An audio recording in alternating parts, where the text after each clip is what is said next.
नमस्कार मित्रों, एक बार फिर से आपका स्वागत है हॉकफीड न्यूज में। आज मैं बात करूंगा मशहूर कथावाचक मोरारी बापू की। राम कथा वाचते हैं मोरारी बापू और लाखों करोड़ों भक्त हैं मोरारी बापू के। लेकिन आपको बता दूं कि मोरारी बापू से जुड़ा हुआ एक ऐसा चौंकाने वाला खुलासा हुआ है जो आपको अंदर तक हिला कर रख देगा।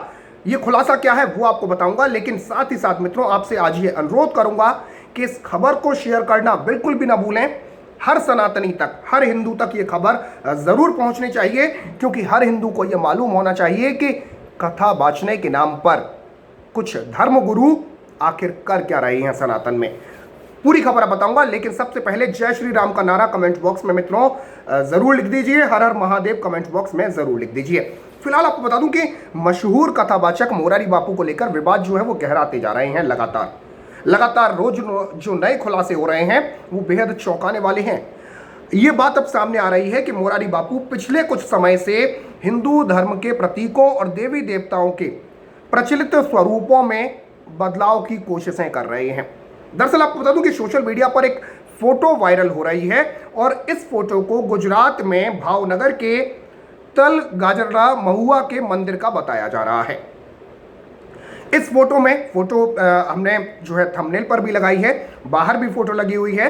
तो आप उस फोटो को जरा ध्यान से अगर देखेंगे तो आप देख रहेंगे कि ये फोटो राम दरबार की है, मतलब भगवान श्री राम का दरबार लगा हुआ है और वहां की ये फोटो है। लेकिन आप इस तस्वीर में गौर से जरा देखिए कि ना तो भगवान राम के हाथ में धनुष है, तीर धनुष नहीं है, किसी के भी हाथ में नहीं है, ना तो भगवान राम के ना लक्ष्मण जी के।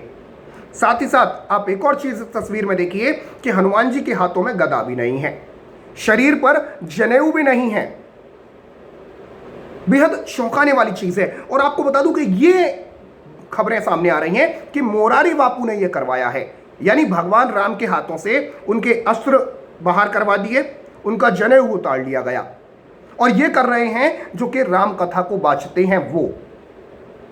ऐसा साफ नहीं है कि यह क्यों किया गया, लेकिन जो चीजें सामने आ रही हैं वो आपको बता दूं कि ये दरअसल ये दिखाने की कोशिश है कि अहिंसा परमो धर्म, मतलब अहिंसा को मानते थे भगवान राम। आपको बता दूं कि दुनिया में कहीं भी आपको धनुष के बिना भगवान राम नहीं दिखेंगे।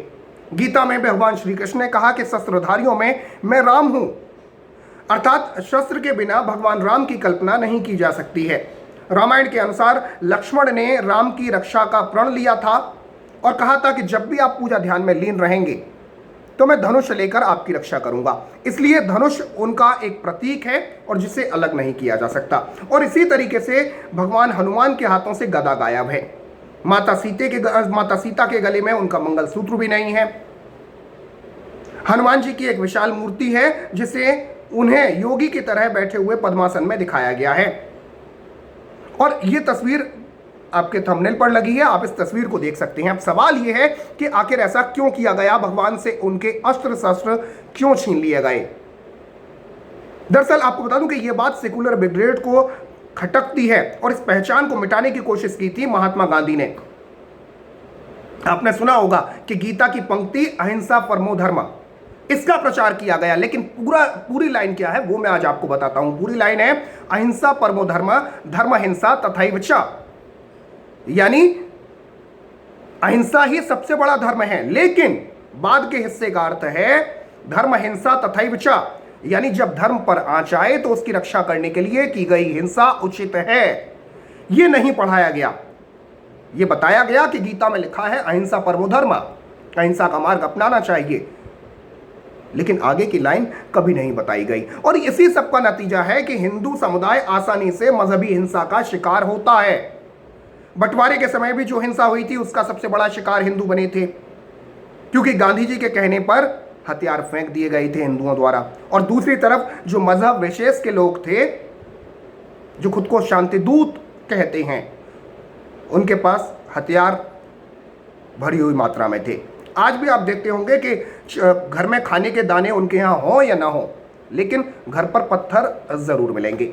लेकिन बात मैं एक बार फिर दोबारा आता हूं मोरारी बापू पर। अब मोरारी बापू के साथ साथ जो आपको एक और चीज बात करा दूं, आज मैं इनकी भी बात करता हूं। सनातन की जो पावन और सर्वपूज्य व्यासपीठ पर बैठने वाले जो कथावाचक हैं, कुछ कथावाचक, उनकी भी आज बात करूंगा कहने को ये कथावाचक हैं, लेकिन पावन व्यासपीठ पर बैठकर ये लोग, ये आचार्यगण इस तरीके के उपदेश इस वक्त दे रहे हैं, इस तरीके की कथाएं कर रहे हैं, इस तरीके के भजन गा रहे हैं जैसे ये कोई सनातनी आचार्य नहीं बल्कि इस्लामाचार्य मौलवी है, मौलाना हो। आपको बता दूं कि पिछले कुछ दिनों से आप देख रहे होंगे कि सोशल मीडिया पर ऐसे तमाम वीडियोस वायरल हो रहे हैं जिनमें हमारे सनातनी कथावाचक पावन व्यासपीठ पर बैठकर इस्लामिक कथाएं गा रहे हैं। इनमें मैं नाम बता देता हूं आपको। ये वीडियोस आपको मिलेंगे विश्वविख्यात कथावाचक मोरारी बापू, श्रीमद् भागवत कथावाचक देवी चित्रलेखा जी, श्रीमद् भागवत कथावाचक चिन्मयानंद बापू के। ये वो लोग हैं जो श्रीमद् भागवत कथा के समय अजान की आवाज सुनकर अपनी कथा को रोक देते हैं और स्वयं अजान पढ़ने लग जाते हैं, यानी अल्लाह मौलाना करने लग जाते हैं, और श्रोताओं को भी ऐसा करने की प्रेरणा देते हैं। आपने कई वीडियोस देखे होंगे, और नहीं देखे अब तक तो देखिएगा और गौर कीजिएगा, क्योंकि हम लोग गौर नहीं करते। ये नॉर्मल चीजें होती हैं, लोगों को लगता है कि नहीं ये तो सर्वधर्म संभाव वाली बात कर रहे हैं, लेकिन सवाल इस बात का है कि व्यासपीठ पर बैठकर आपको यह हक किसने दिया कि आप अल्लाह मौला करिए। कथाओं में मौला मेरे अल्लाह जैसे गीत गाने शुरू कर दीजिए।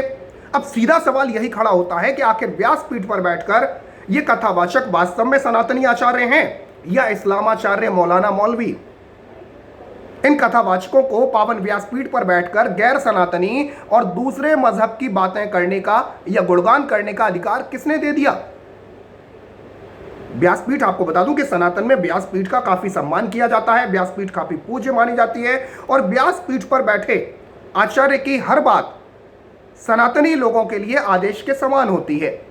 यह जानने के बाद भी मोरारी बापू, देवी चित्रलेखा जी तथा चिन्मयानंद बापू जैसे कथावाचक आखिर क्यों अपनी कथाओं में अल्लाह मेरे मौला मेरे जैसे गीत गा रहे हैं? यह बड़ा सवाल है। आखिर ये लोग अजान की आवाज सुनते ही कथा को क्यों रोक देते हैं और श्री राम कथा, श्रीमद् भागवत कथा सुनने के लिए आए सनातनी भक्तों को अजान पढ़ने का उपदेश क्यों देते हैं? यह सवाल है मित्रों, आपने गौर किया होगा, और अगर नहीं किया है तो कीजिएगा आगे गौर। साथ ही साथ इस खबर को आज हर हिंदू तक शेयर जरूर कीजिएगा। आपको बता दूं कि मोरारी बापू जी, पूज्य मोरारी बापू कहूंगा मैं, क्योंकि मोरारी बापू के बारे में और भी चीजें अभी आपको बताऊंगा, लेकिन आपको बता दूं कि पूज्य मोरारी बापू जी जो श्री राम कथा मर्मज्ञ माने जाते हैं, और मोरारी बापू की कथा को सुनने वालों की संख्या करोड़ों में है, उसके बाद भी आखिर मोरारी बापू के सर पर आचार्य से इस्लामाचार्य मौलाना बनने का भूत क्यों चढ़ा है? यह सबसे बड़ा सवाल है। दरअसल आपको बता दूं कि मोरारी बापू के बारे में कुछ दिनों से बेहद चौंकाने वाले खुलासे हो रहे हैं। पहला खुलासा मैंने आपको बताया कि भगवान राम के हाथों से उनका धनुष निकाल लिया गया, छीन लिया गया, जनेऊ उतार लिया गया। मोरारी बापू के आश्रम से ही आपको बता दूं कि एक आश्रम की वेबसाइट जो है उससे एक तस्वीर हमें मिली है, और जिसमें मोरारी बापू को सैम पित्रोदा के साथ देखा जा सकता है। सैम पित्रोदा, आपको बता दूं कि सोनिया गांधी के बेहद करीबी माना जाता है। अक्सर हिंदू विरोधी गतिविधियों में सैम पित्रोदा का नाम सामने आता है, और ऐसा व्यक्ति अगर आप सोच सकते हैं कि मोरारी बापू से मिलता है, कार्यक्रमों में हिस्सा लेता है, तो इसका कुछ ना कुछ प्रायोजन तो जरूर होगा। इसी तरीके से आपको बता दूं कि 2 साल पहले मोरारी बापू ने एक कार्यक्रम में बोलने के लिए उन्होंने एनडीटीवी के जो रवीश कुमार हैं उनको बुलाया था। अब आप समझ सकते हैं कि रवीश कुमार किस तरीके की डिजाइनिंग पत्रकारिता करते हैं, ये पूरा देश जानता है। पत्रकार कम, पत्तलकार वो ज्यादा हैं। एक खास मजहब पर फोकस रखकर वो जिस तरीके से अपनी खबरों को और जिस तरीके से अपनी स्क्रिप्ट को बढ़ा चढ़ाकर बताते हैं, ये वही हैं जिन्होंने अखलाक के मरने पर टीवी स्क्रीन को ब्लैक कर दिया था। तो पूरा देश जानता है, और मोरारी बापू ने रवीश कुमार को 2 साल पहले अपने एक कार्यक्रम में बुलाया था। यहाँ लंबा चौड़ा भाषण भी दिया था रवीश कुमार ने। रवीश कुमार भी आपको बता दूं कि कांग्रेस के करीबी माने जाते हैं, और हिंदू विरोधी रवैये के लिए रवीश कुमार बदनाम हैं। अब सवाल यह कि आखिर मोरारी बापू ऐसा क्यों कर रहे हैं? कुछ ना कुछ तो लोचा जरूर है, कुछ ना कुछ तो बात जरूर है। आपको बता दूं कि मोरारी बापू की कथा में सनातन के आराध्य, हिंदुस्तान की पहचान, मर्यादा पुरुषोत्तम प्रभु श्री राम की कथा सुनने के लिए लोग आते हैं, लेकिन उस कथा में अल्लाह मेरे मौला मेरे, अल्लाह मेरे मौला मेरे, ये सब चीजें गाई जा रही हैं। अब सवाल ये आखिर हो क्या गया है मोरारी बापू को? क्या मोरारी बापू के लिए तारणहार भजन श्री राम जय राम से बढ़कर अल्लाह मेरे मौला मौला मेरे मौला हो गया है, या मौला अली मौला हरि मौला हो गया है? यह सवाल सबसे बड़ा है। और यह सवाल सिर्फ मेरा नहीं है, यह सवाल आपको बता दूं कि हिंदुस्तान के साथ पूरी दुनिया में रहने वाले हर उस इंसान का है, हर उस सनातनी का है जो भगवा ध्वज का सवाहक है, जो प्रभु श्री राम का भक्त है और जो मोरारी बापू को भी सुनता है। तो हर व्यक्ति आपसे यह सवाल पूछने का हक रखता है, हर सनातनी हक रखता है, और यह जवाब देना होगा कि आखिर क्यों किया जा रहा है ऐसा। अब बात कर लेता हूं मैं देवी चित्रलेखा की और चिन्मयानंद बापू के बारे में भी। आपको बता दूं कि ये दोनों भी विख्यात कथावाचक हैं। चिन्मयानंद बापू की कथा सुनने के लिए भारी संख्या में लोग इसी उद्देश्य से आते हैं कि वो श्रीमद् भागवत महापुराण का प्रसाद श्रोताओं को देंगे। लेकिन बापूजी श्रोताओं को ये प्रसाद दें न दें, अल्लाह मेरे मौला मेरे रसूलुल्लाह मेरे अल्लाह का प्रसाद जरूर दे देते हैं। चिन्मयानंद जी अपने नाम के आगे बापू लगाते हैं, सनातन की पूज्य व्यास पीठ पर बैठकर खुद को आचार्य कहलवाते हैं, लेकिन उस पीठ से इस्लामाचार्य मौलाना का किरदार निभाते हुए क्या चिन्मयानंद बापू को शर्म आती है? अब बात करता हूं देवी चित्रलेखा की। देवी चित्रलेखा भी इसी राह पर चल रही हैं। इनके कई वीडियोस मैंने सोशल मीडिया पर देखे हैं और जिसमें श्रीमद् भागवत की कथा कर रही हैं। पंडाल में हजारों की संख्या में श्रोता बैठे हुए हैं, श्रीमद् भागवत की कथा सुनने के लिए आए हुए हैं। तभी अचानक से अजान की आवाज आती है और देवी चित्रलेखा अजान की आवाज को सुनते ही कथा बंद कर देती हैं और श्रोताओं से कहती हैं कि 5 मिनट के लिए कथा को बंद कर अल्लाह को याद करें। यह आपत्ति अजान पर नहीं है, आपत्ति इस बात पर भी नहीं है कि आपने क्यों बंद कर दी कथा। ठीक है, आपने बंद की कथा को अजान चलने के नाम पर ही, लेकिन आप श्रोताओं से यह कैसे कह सकती हैं कि आप 5 मिनट के लिए कथा को बंद कर अल्लाह को याद करें? दरअसल आपको बता दूं कि अजान की आवाज सुनते ही देवी चित्रलेखा ने श्रीमद् भागवत कथा रोक दी और उसके बाद श्रोताओं से यह कहा कि 5 मिनट के लिए रुक जाएं। अब सवाल यह है कि क्या यह पूज्य व्यासपीठ और श्रीमद् भागवत कथा का अपमान नहीं है? देवी चित्रलेखा जी से मैं यह सवाल पूछना चाहता हूं अपने सभी व्यूअर्स की तरफ से कि जिस तरह आपने अजान की आवाज सुनते ही कथा रोक दी, क्या उसी तरीके से मंदिर से आती घंटियां और आरती की आवाज सुनकर अजान रोक दी जाती है? किसी के पास जवाब? अगर नहीं तो फिर आपने व्यासपीठ पर बैठकर यह जुर्म क्यों किया देवी चित्रलेखा जी? आखिर यह अधिकार आपको किसने दे दिया कि आप अजान की आवाज सुनकर कथा को रोक दें? श्रीमद् भागवत पुराण के कौन से अध्याय और श्लोक में लिखा है कि अजान की आवाज सुनकर कथा रोक दी जाए? मोरारी बापूजी से भी मैं यह जानना चाहता हूं कि श्री रामायण और श्री रामचरितमानस के कौन से कांड की कौन सी चौपाई या श्लोक में लिखा है कि व्यासपीठ पर बैठकर आप अल्लाह मेरे मौला हरि मौला जैसा गीत गाने लगें? आपको यह अधिकार आखिर किसने दिया कि श्री राम कथावाचक बनकर आप व्यासपीठ पर बैठें और फिर वहां से इस्लामाचार्य मौलाना बनकर मौला अली मौला करने लगें? चिन्मयानंद बापूजी, उनसे भी सवाल है। ये स्वयं को श्रीमद् भागवत महापुराण कथा करने वाला आचार्य बताते हैं, लेकिन व्यासपीठ पर बैठकर अल्लाह रसूल अल्लाह करने लग जाते हैं और इस्लामाचार्य मौलाना बन जाते हैं।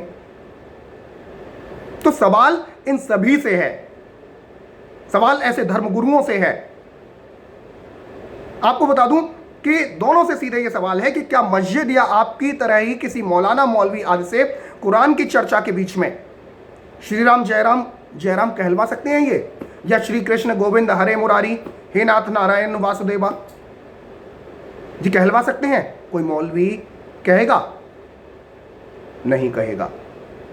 दरअसल इस देश में भाईचारा, एक चीज बताई गई हमें कि भाई भाईचारे से रहो, लेकिन यह नहीं बताया गया कि वो भाई बने रहेंगे और तुम चारा बने रहोगे। हुआ यही। ये भाईचारे का गीत जो ये ढिंढोरा पीटा जाता है, ये सिर्फ आप देखिएगा, आप कई हिंदू ऐसे हैं जो कि दरगाहों पर जाते हैं, चादर चढ़ाते हैं, लेकिन क्या आपने कभी देखा है कि कोई मुस्लिम जो है आपके मंदिर में आया हो या प्रसाद जिसने ग्रहण किया हो? एकाध की बात मैं नहीं करता, अपवाद हर जगह होते हैं, लेकिन आपको बता दूं कि अजमेर शरीफ जो दरगाह है वहां पर मुस्लिमों से ज्यादा जाने वाले हिंदुओं की तादाद ज्यादा है। कई ऐसी प्रसिद्ध दरगाहें हैं इस देश में जहां पर हिंदू ज्यादा जाते हैं। सवाल इस बात का नहीं कि आप जाते हैं, आपकी श्रद्धा है, आप जाइए, बिल्कुल जाइए, लेकिन जो इस देश में कहा जाता है कि भाईचारे से रहे, लेकिन उस भाईचारे का को खुद ही जो है काट दिया जाता है। तो ये सबसे बड़े सवाल हैं जो कि उठाने चाहिए। और लास्ट में मैं यही कहूंगा, अंत में यही कहूंगा कि श्रीमद् भागवत गीता में जगत पिता त्रिलोकीनाथ भगवान योगेश्वर श्री कृष्ण ने यह कहा है कि ज्ञानी जन, श्रेष्ठ जन, विद्वजन जैसा आचरण और व्यवहार करते हैं, प्रजा भी उन्हीं के अनुरूप चलती है। अब यह सोचने वाली बात है कि मोरारी बापू, चिन्मयानंद बापू और देवी चित्रलेखा जी ये वे लोग हैं जिन्हें समाज में अथाह सम्मान प्राप्त है, और लोग न सिर्फ इनकी बातों को सुनते हैं बल्कि अपने जीवन में उतारते भी हैं। ऐसे में जब ये लोग व्यासपीठ पर बैठकर अजान के समय कथा बंद करेंगे, मौला हरि मौला और अल्लाह रसूलुल्लाह जैसे गीत गाएंगे, तो श्रोताओं पर इसका क्या असर पड़ेगा? क्या श्रोता भी अपने दैनिक जीवन में ऐसे कामों को करना शुरू नहीं कर देंगे? तो मित्रों, खबर को शेयर करें अगर आप इस खबर से सहमत हो तो। साथ ही साथ देश हित से जुड़ा हुआ चैनल है, चैनल को सब्सक्राइब कर दें और बराबर में जो बेल आइकन है, जो घंटी का निशान है, उसे जरूर दबा दें। फिलहाल के लिए इतना ही। जय हिंद, जय भारत, नमस्कार।